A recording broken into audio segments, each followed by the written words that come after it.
This is the 7th episode of the UberDanger series, guys. I think there's a total of 9 episodes or 10.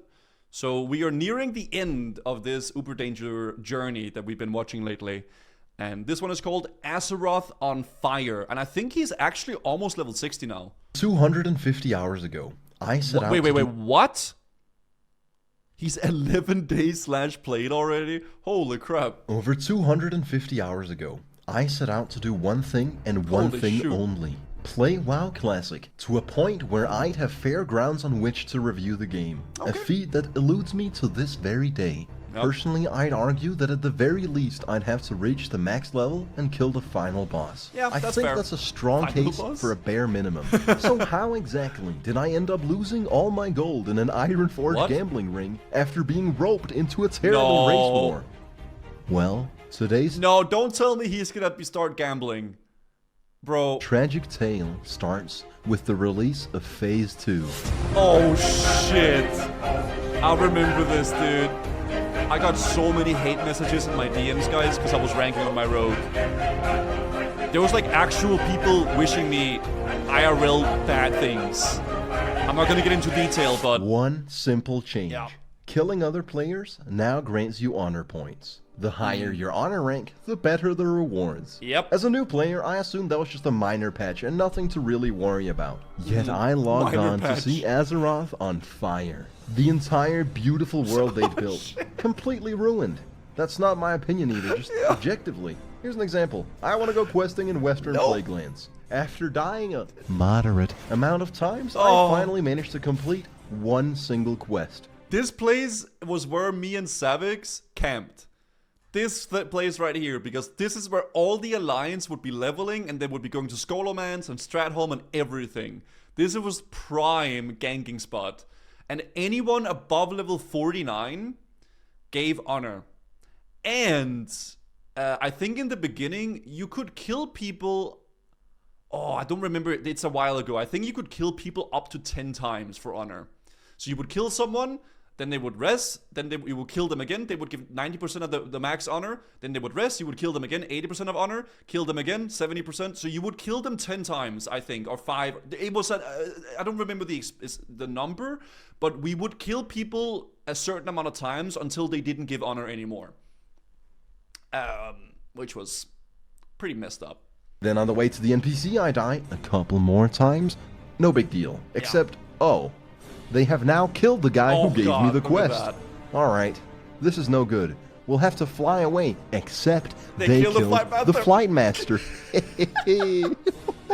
This forces us to actually experience what the WoW community calls the meaningful journey.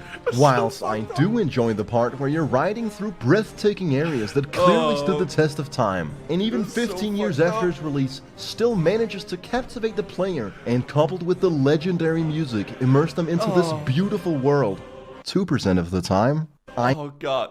Listen, chat. Okay, for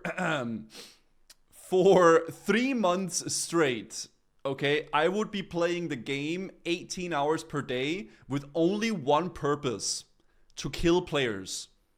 That was literally the only thing I did for 3 months, 18 hours per day. That's it. And the first, I think, 3 or 4 weeks was strictly world PvP. There was no BGs. So I was online 18 hours every single day, 7 days a week, killing people in world PvP. And I was not the only one. It was bad. Okay, Phase 2 was bad. It was horrible. Alright, and I genuinely do understand why some people hated me. I didn't do it because I wanted to like camp them and I wanted to like, you know, make them quit the game. I had a goal. I wanted to get rank 14. Okay, and in order to attain that goal, I needed to kill anybody that gave me honor. Okay, it is what it is. Don't enjoy 98% of the time where you want to get into Blackrock Depths, but now they don't just kill the Flight Master, they'll also camp the actual Spirit Healer and indefinitely kill you, forcing you to log off and come back at 4 AM to have some shot at returning to Ironforge like a pussy. Or you could do what I did. This must suck. But we'll get to that later. Perhaps you want to go to Kalimdor. Tough I shit, would camp homie, that boat! because you'll run into a field platoon of horde players who all These boats were so good for honor farming because you would sit on the boat, right? And then alliance players would come on the boat, and then you would let the boat take off. Then you would kill them. Then when the boat faces into the other zone, then they would respawn and you could kill them again. And you could keep doing it. Oh my god, it was so fucked up. It was so fucked up. You could literally spawn camp them on the boat until they locked off. It was actually horrible. I had a rule though. Together with Savix, we had a rule on the boat. We would only kill them 3 times. So we would kill them once on the boat, once again on the boat again, then once more, and then we would let them go. So they just had to take one more turn on the boat. And then we would not do it anymore. claim that they're the captain now, forcing you to take the much more inefficient route by sailing to Darkshore. Now, you could get a free teleport to Teneris once every 6 hours as an artisan engineer, but that... Sorry, I'm like yapping about the ranking because I'm just getting flashbacks watching these clips. The worst part is when I was done playing on my rogue, like after ranking, I had 120 days / played on the rogue, and I stopped playing. That's it. I just stopped playing the rogue. Yeah.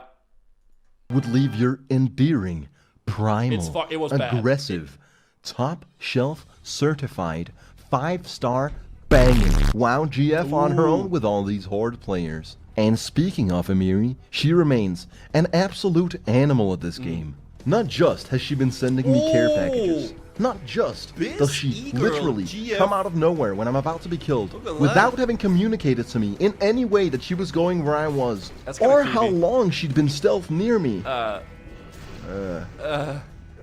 She also got her enchanting to 300 just to enchant all my gear. She's perfect. But enough about my e-dating, let's get back to my e-misery.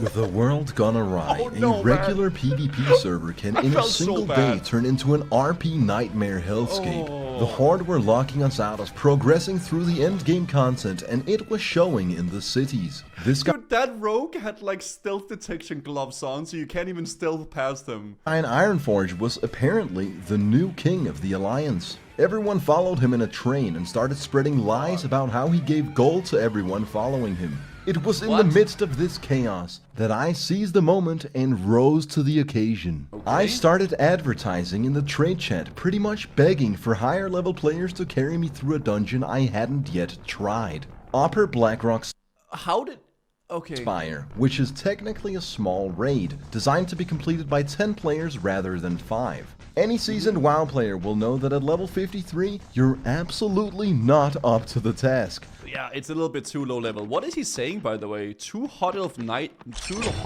sluts looking for someone to carry us. That's my grandson. Okay, so he's basically ERPing to get people to boost him. But I was an unknowing fool. When Rurik approached me, I said, "Say not a word. I can sense why you have come. Okay. You have come to carry me through Blackrock Spire." Yeah.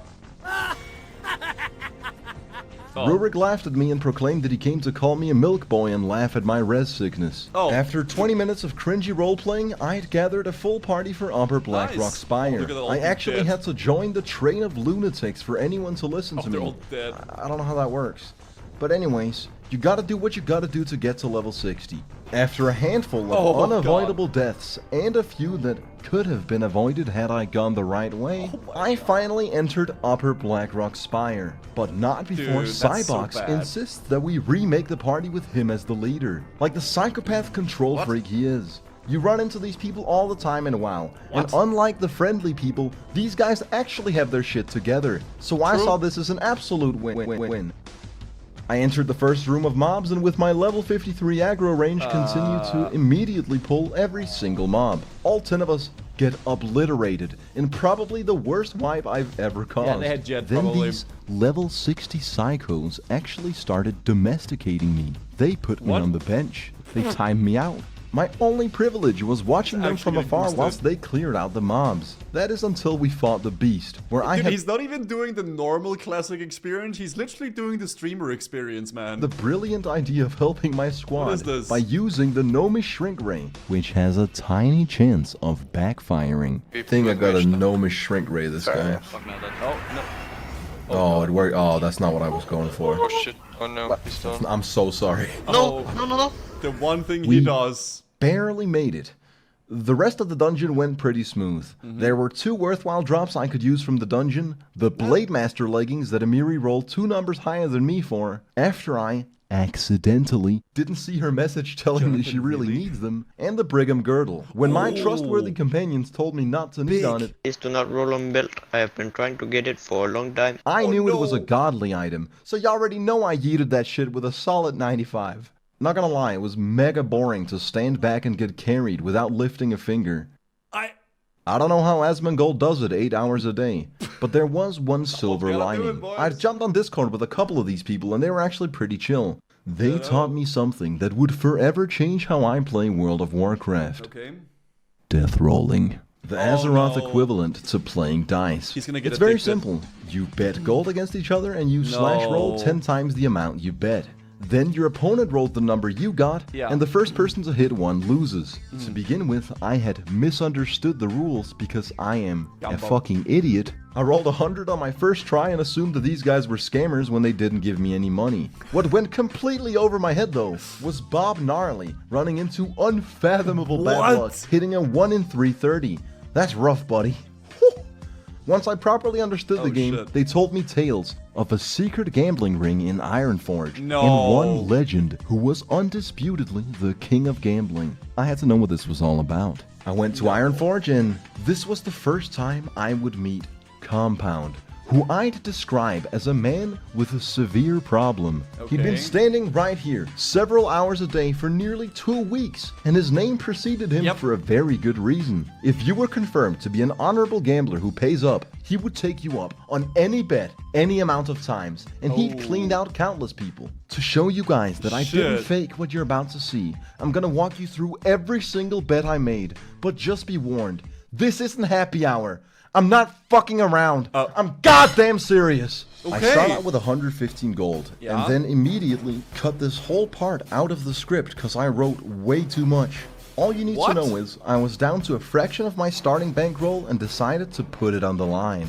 33 gold, 0 silver, and 79 copper. Who wants to go the distance? Tonus takes me up on the He's just offer. gonna gamble now. I roll a the 1, rest of the video. after which I painstakingly give away all my wealth. I had nothing left. If not for one thing. This is where I started rising to glory. I'm goddamn serious here. Tony had rolled a 4, and I'd somehow missed it and rolled a 3. These people, myself included, were Self-scamming. absolutely goddamn serious about the rules. So we redid the roll. Okay. I land on a 3, he lands on a 3. I land on a 2, and boom, there it is. And you know me, I had but one thing to say. 66 gold, 1 silver, Go again. and 58 copper. Who Dude, listen, man, you gotta keep doubling it, man. Alright, just keep doubling it, and eventually you got 1,000 gold. wants to go the distance? Tonus takes me for a dim-witted casual and Double rolls down. 1 in 36. That's what I'm talking about, baby. We won it all back. The legend of the gambler who actually chased his losses. Okay, now what he does is he takes half of that, and then he tries to double that, and then he takes that, and then half of that, and then he just keeps going, and it's like a money hack. Successfully. But there's no reason to stop when you're on a roll. Yeah. So it was time for some big dick bets. Okay. Me and Tonus went in for the big bucks with a 100 gold death roll. Holy I rolled shit. 719, and by some unholy curse, Tonus rolls a 5. I bring it down to 3, The god roll. then I saw the 2 and I knew. 50-50. I knew it was all over. Tonus rinses me for 100 gold. And now we're down to 26. I immediately went all in against Dr. Zeta. On a 420 roll, I start us on a 6. Menacing, but Alright. not as terrifying as the 2 that Dr. Zeta puts down. Like a primal animal, I run it back and lock out on the 50-50, after which Zeta Easy. fails that same coin flip. He even added an extra gold in the trade. Now that's sportsmanship. But when you think about it, I just spent an hour and a half just to bankrupt myself. It's really not a good look. Oh, God. Anyways, I lose 20 to Zeta, and this is where Compound gets overconfident. You see, he wanted to be the one to clean me out. He put his 66 gold against my 33. An Oh. offer I simply could not can't refuse refuse. that. He rolls a 5. I roll a 4. And he rolls a 1. Alright, we're back at 100 gold. Lose 5 to Codex, and then we take a portal to Darnassus for What? a change in scenery. Oh, I roll okay. for 50 with Zeta, I win 50 gold from Zeta. I lose 25 to Tonus, What? and decided to quit while I was ahead, and go do Blackrock Mountain with some of the people Oh, I was okay. gambling with. I don't know what's Which going on I'll anymore. tell you about in due time. But here's what happened when I inevitably continued death rolling for gold. I win 10 gold Bro, against he's Codex, he literally bumps just it up to gambling 20, now. and I tell him to make it 25. In 3 rolls, that one was a quickie. We go for Okay. 15, and this simply Like that? wasn't Codex day. I hit a 2 on his 2, and it's been a pleasure doing business with you. Now What's we're it- resting nicely at Oh. 170. I lose 20 to Ori, after which I lose 20 to CJ on his first death roll after I just taught him the game. That's how depraved I am. The usual gambling clique had left, and I actually had to rope Still other going. people into it to keep gambling. I win 24 gold over Codex with a bit of nutty luck. I win 50 from Codex. Codex wins 50 from me. Jupes comes in and drops 15. I don't even know if he's I up grab anymore. 10 from Codex. Oh. Because I like a clean number, we roll for 11. Oh, okay. Throw in another 10, that puts us at 180. Oh, I'm nice. starting to think this is skill and not luck. Win 15 gold. Now it's time to okay. go big. 50, he rolls a 5. I hit 4. He hits 4. I hit 3. He hits 2. I hit 2. He hits 2. No. God fucking damn it, I hit 1. Ah. After losing 50, I win 25. After winning 25, what? I Okay. lose 25. Up, down, okay. Codex, the bastard, keeps winning these coin flips and takes another 20 from me. Now I've spent 3 hours and I'm exactly where I started. Oh my so I God. said, fuck it, I'm all in. The numbers got lower and lower until Jupes hit a 5. I win the 80% RNG, and sadly, he couldn't muster the luck to win a 1 out of 3. That's right, bitch! We double up to a clean 250. Oh! Take 25 from Codex, lose 15 to El Hopos, and brutally give up 60 gold to Not Meta, who it should be noted is Compound's alt. Another thing to note Oh. is that they came back to Death Roll at 4:30 in the morning. Compound Dude, what is this like degen like gambling ring that there's going on this server, man? Like, what the hell? There is always a person like this though on every server. There's always some sort of casino in every like major city, Oakermar, Stormwind, whatever. What the hell is this, man? and I roll for 100 gold. We drop the 666 in the chat, after which I roll Yeah, a rapid. 5. Compound rolls a 3. Yours truly takes it down to a 2. Now we're in 50-50 territory. He actually puts a 2 down. I don't like that. I don't like the look of that at all. So what I do is, I actually also put a 2 down, but then at the same time fart in his face. Okay. You already know what the fuck is up! 300 Hey. gold. Car Oh! Arthur loses 25. Z loses he gonna 40. get epic mode? Fiona drops 25. And finally, Roxanne is my 5th win in a row, resting cleansing- comfortably at 400 gold. The win streak breaks on He's a 30 cleaning gold them up. roll, and I roll for 50 with Compound. He'd been death rolling for nearly 2 weeks, and I could tell it was starting to break him. When he lost this roll, he simply started fleeing. Naturally, I hunted him down and got my money. When some rogues then killed Jupes, I took it as a classic. sign and ended the night at Classic. 420 gold. A few days later, I returned at 2 a.m. The death-rolling hustlers were to be found in their usual spot. But it was not a good night for Compound. Over a 2-week period, he was down over 10,000 gold. He had emptied his main, and now he was on his alt, peddling away his What? last epic item, the staff Like actual gambling addiction. What the fuck? Now he's gambling with Staff of Jordan. of Jordan. An absolutely incredible item with a 0.02% drop chance. Dude, by the way, this weapon costs like 14,000 gold on Aero servers now. It's so insane, man. After weeks of senseless death Rabbit. rolling, he was at the end of the road, broken and defeated. I couldn't help but pity him in this fiendish state.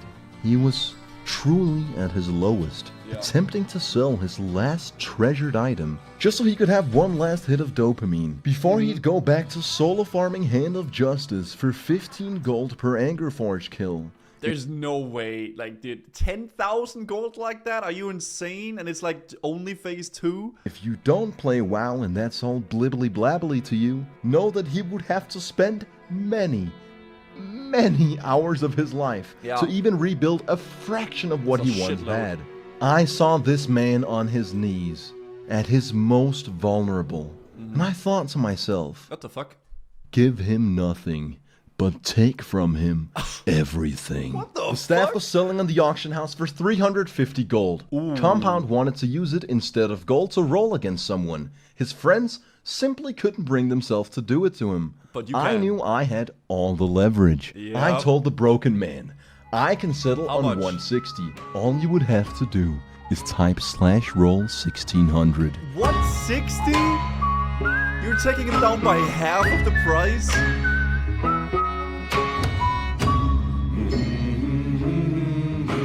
Mind this music.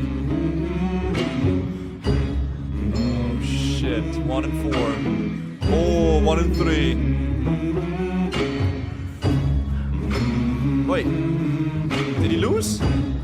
I tell these gentlemen, it's Oh, yeah, I been a didn't see pleasure doing business with them. And if you thought I was done, you haven't been paying attention. I told you, Did he I just don't walk- fuck around. Compound starts taking gold just out of his guild bank and racking up debt with his friends because he wants to win his staff back. I roll him for 50, and whatever was left of his soul got sucked out when he oofed at 1 out of 27. Fikika wants to avenge his friends, whose night I clearly ruined. And on a 1 to 18, I take 100 gold from this loser, resting pleasurably at 515. I roll Compound for another 50. Luck finally seems to be coming his way when he hits a fat 2. Sadly for Compound, Dude. I'm a true legend of Azeroth, and I rinse him for another 50. Alone be praised. Okay. I went BRD and started death rolling there, because why Dude, play... this is when it's a problem, man. This is like, bro, this is like Rabin, one of the guys in the community here, man. Literally every single time I play with him or do anything, he always begs people to death roll him. Always. Like, it's a genuine problem with WoW players, man. Okay? No, don't get it twisted. Do not gamble, guys. You will lose everything, okay? Rabin had to sell his house so he could gamble in World of Warcraft. It's bad. the dungeon when you can play real World of Warcraft. I managed to bring myself in. I admit... Okay. Set aside the 900 gold. What did he say? Set aside the 900 gold, and then have your epic mount. God, you made it up. this You just game. took 50 To gold cut a more. very long story short, I would go on to death roll every single day instead of leveling for the next week. Oh my god. You may not know this about me, but I'm very, very impulsive. Yeah, and you don't I'll have say. you know that even within the constraints of the YouTube advertiser guidelines, you might get away with saying that I have allegedly many years of experience with respectively online slot machines and Texas Hold'em. And Kæmpe gevinst, man. based on said imaginative experience, I would hypothetically know that the only winning move here is to stop playing. Stop. I somehow ended up at 1600 gold. What? That's after buying bank space, all the 16 slot bags I wanted, getting my Crusader enchant, sending like 200 gold to my WoW GF just because I'm a fucking pimp like that, leveling up all my skills, and paying Compound to farm Hand of Justice for me for hours. Dude, he made him his bitch. He took over his gambling ring and he made him his bitch. What the fuck? And the worst part about it is that he's not even level 60. He's level 55, just handling around this level 60 hunter with Biz Phase 1 gear. For which I won all the money back I just paid him. For a man like him, it never ends. He's simply in too deep. But there's What? still hope for me. You see, I have dreams. Wait, hold on. He took all his gold, then he paid him to farm items for him, and then he gambled with that gold and got the gold back. Dude, Compound actually has a problem. Yeah, he genuinely has a problem. What the fuck? I wish to do with my life. I'm not gonna be a nobody role-playing dice for fake money in Ironforge for the rest of my days, whilst my central nervous system shit. grows ever less capable of regularly producing What? dopamine. I have to rise above it, get to level 60, buy my epic mount, clear Molten Core, get percentage hit gear, and respect to Fury Warrior so I can viably dual wield. Then I have to slay countless Horde players and finally make a PvP montage in 240p with copyrighted music. Then, and only then, can I truly become a Legend of Azeroth. Let's go. So I don't got time for this shit. I got places to be and things to do. I'm quick on my feet, vicious. Some would even call me nimble. And whilst we're on the subject of velocity, here's something quite interesting. Every race in WoW has exactly the same base move speed. Here's the myriad of things I did to change that. You remember when we did Alderman? That's when I started a quest chain that led me on a scavenger hunt across the world. I killed Grelborg the Miser in the Alterac Mountains. Then I went to Dustswallow Marsh to kill Dagon the Ravenous. And finally I journeyed to Stranglethorn Vale to kill Moog the Undying. At the level I was at, I'd describe the process of soloing these elite mobs as trial and error. That's cool. After bringing the Star of Zelia, the Hand of Dagon, and the Legacy Heart to Garrick Bone Grip in Ironforge, I do the final part of the quest. Forbidden Knowledge, which led me to Theldarin in the Badlands. Completing the entire quest chain grants me the Skull of Impending Doom, which is an offhand that sucks your life force in exchange for movement speed. In the Badlands, I also completed another quest incorrectly named This Is Going to Be Hard. It was a very easy quest, which got me the Nifty Stopwatch, a trinket that increases my run speed by 40% for 10 seconds. It's really good. Then I crafted the Gnomish Rocket Boots, got them enchanted with 8% extra movement speed, and as the cherry on top, I got my WoW GF to brew me some swiftness potions. Right after spending that good handful hours of my life was the very moment I found out that these movement speed bonuses, they don't stack. So I couldn't even do the move I'd worked so hard for. And Hold käften idiot, man! Oh no, but... Oh god. If I could, it dawns on me that I'm intensely untalented. Here's a great example. I jumped down with a Skull of Impending Doom because I want to look like a swagdon gliding fast with my parachute cape. I completely forget to re-equip my weapon. I don't question the fact that I'm only doing 3 damage, and to round out this masterpiece of a wipe, I also pop retaliation whilst none of the mobs are attacking me. Nearing 300 hours of game time, and I'm still more often than not the sole reason why we fail miserably. With the Eastern Kingdoms engaging in a plethora of territorial land wars, I decided to switch continents and hope that the Horde were less prevalent in Kalimdor. I went to Teneris and killed an unreasonable amount of Thistle Shrub Dew Collectors to get the latent Dew Gland. Wowhead tells me it has a 13.65% drop chance, and there's literally no way that's true. We killed like 200. After it finally dropped, I decided to undertake the closest thing to self-harm World of Warcraft has to offer. A cross-continent escort mission. I walked Tuga all the way across Teneris, only for him to be reunited with his wife, who's absolutely stuck up, tells him to go get food, and generally just starts bitching at her long-lost soulmate. Then she's a bitch, dude. Like, if you've done that quest, you come back with him, and she literally just starts flaming him, and tells him to go get him some food because mama needs some grub. Like, she's actually an abusive wife. I turned in the latent Dew Gland only to be informed that to complete this very special quest, I had to acquire a plant on the other side of the world. So I take my Hearthstone to Ironforge, travel to the hinterlands, and collect a mushroom from the bottom of a lake. Then I use my ultra-safe transporter to teleport to Teneris, because absolutely fuck Menethil Harbor. Due to a minor malfunction, I'm turned into a troglodyte. Once the troglodycia wears off, I make Sprinkle turn this mushroom into violet powder, and she tells me, Pleasure doing business with ya. I take the violet mushroom powder to Marin Noggenfogger, and right as I turn in the quest for the Noggenfogger elixir, I hit level 53, at which point I decided to start questing in Ungoro Crater. Hey, don't jump before you can actually jump straight in there from Teneris if you have the parachute cape, which, as it turns out, doesn't work when you're mounted. Now... What the fuck? I love how he's like learning all these. It's so fun seeing someone just go through all these trials and tribulations, man. Frontline, thank you for the 4 months. When performed correctly, the parachute cape will let you gracefully glide through the air, avoiding the certain death of a high altitude fall. Although if you do stress test your physique against the harsh perils of gravity, know that you can't recover your corpse, so enjoy 10 minutes of res sickness, fool. Another way to do it is to activate the cab a tad later, Ooh, take try a it. chunk of full damage fucked and it up. die to the pterodactyls. He tried And it. finally, here's the actual way to perform the trick. I calculated that with absolute maths charge? and perfect precision. The joke's on me though, I'll still have to wait for Emiri to corpse walk. I love World of Warcraft Classic, man. Yeah, you like it?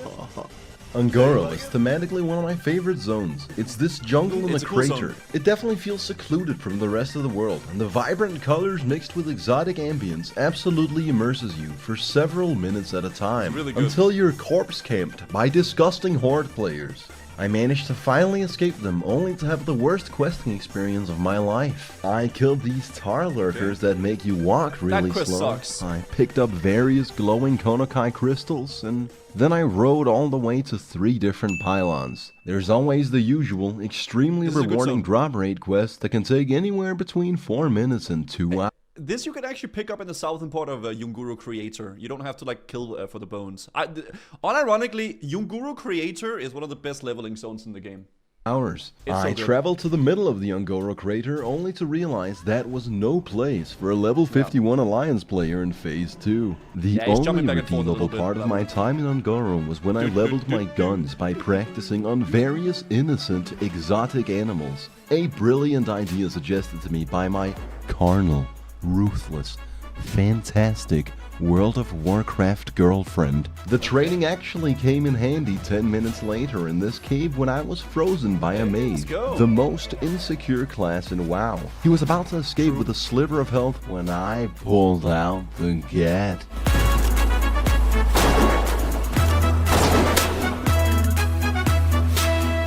And finally, this is the quest that broke me. I spent 10 minutes climbing the steep walls of the crater, determined to reach this bastard quest that seemed so out of the way, only to find out that obviously it was in a cave and not up here. In retrospect, the I monkey. suppose dropping out of high school might not where have is been an he? option or a choice, but rather just my path. Anyways, when I reached the quest marker with Blackvard, it turns out that it's a mech gorilla escort mission. Mithril casing. But you need a mithril casing to activate it. A third guy showed up named Flokia. He actually rinsed me, MVP. making me pay 3 fucking What? gold for a mithril casing. You know he just sits there, man, and he just makes people pay him, dude. Easy clap. That's called passive income, boys. After which, he immediately activated the quest without me. At this very moment, I logged off World of Warcraft. A few days that's later, fucked. I was in Stranglethorn Vale with Emiri. I went to make a cup of tea and set my character to follow Emiri. When I came back, I was in a house in Goldshire, What? ready to do whatever it is people do in Goldshire. I keep the kill tabard on. You already know I'm that guy. After the authentic Blizzard experience craps out, I leveled my engineering to 265 and crafted a robot chicken that can be summoned to slay my enemies. Maybe. The Gnomish Mind Control Cap, which, as the name Dude, suggests, he's done actually everything. lets you mind control a humanoid target. Your results may vary. It never works. And the Gnomish Cloaking Device, which lets me stealth to escape certain death. Sometimes. I Yeah. also acquired the Goblin Jumper Cables, which lets me shock motherfuckers back to life. Sometimes. I then went to Stormwind, where I met an annoying player named White Girl Uwu. She simply wouldn't stop bothering me, so I farted her in the face.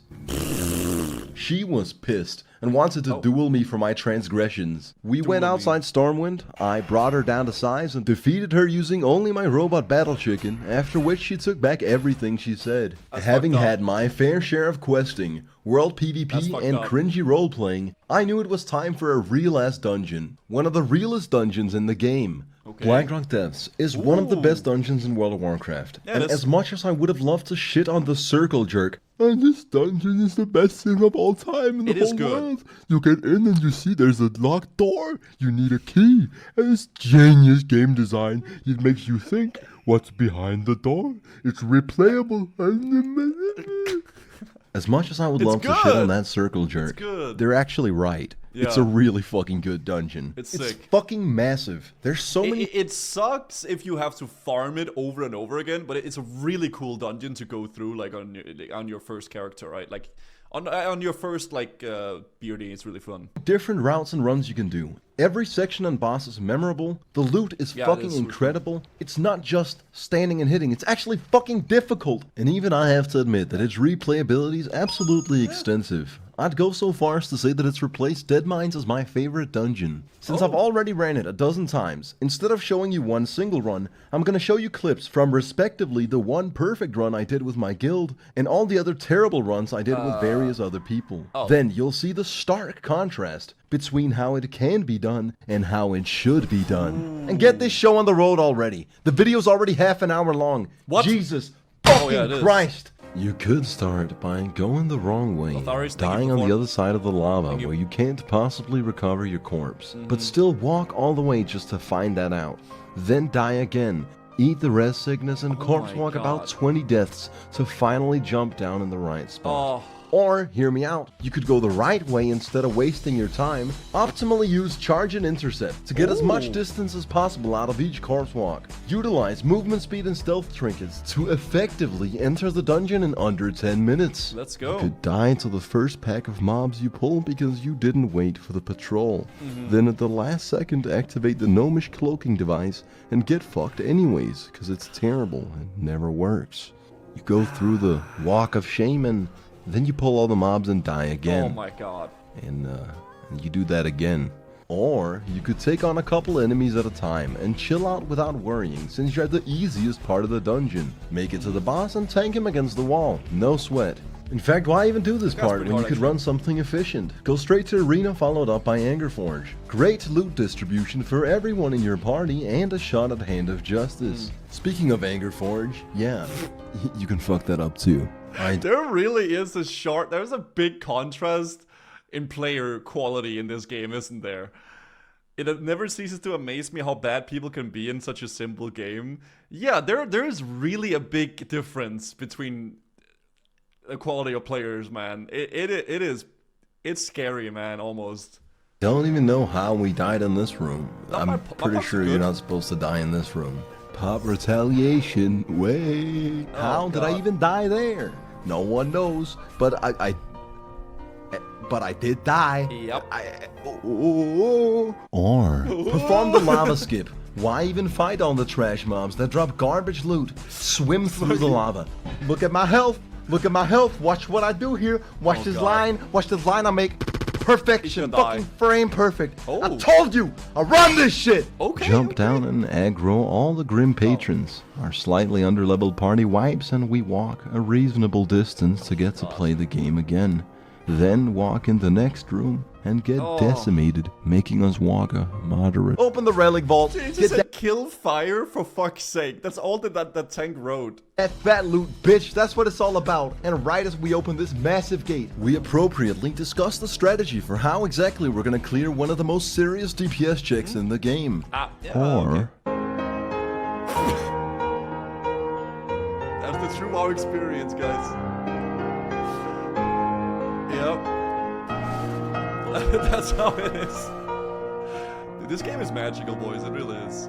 anyways, at the end we kill Emperor Thorsan. BRD is a fucking phenomenal dungeon, and I'm definitely not done running it. You know It's what really I good. did say I was done with though? Death rolling for gold. Which is why it should come as a shock to Oh, you no. that I returned to Ironforge Oh, with high-minded ambitions. I was just gonna go Confusing. for maybe 1 or 2 small death rolls, just for fun, you know, before going to bed, just to chill out a little bit. However, I suppose you could say I made some poor bets and mismanaged no. my funds. Swak doesn't flinch. I'm determined to win it back. I roll most dope for 50, drop a 1 and 5.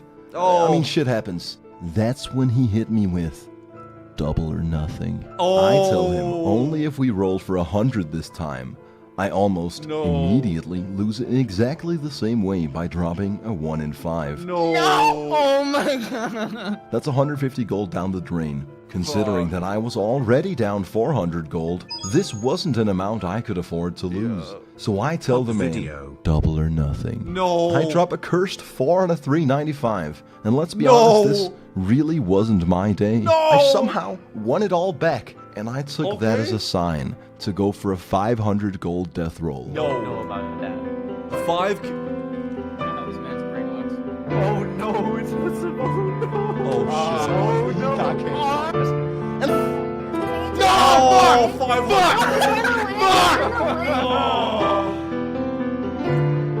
And it was at this point in time that I underwent a lapse in judgment and went all in with my 900 gold. All or nothing. No. One final bet to end it all. Fuck off. He's not gonna do that. He's gonna lose it, isn't he? He's losing it. No, dude. No! Oh no! Wait. Oh my god. No way! No!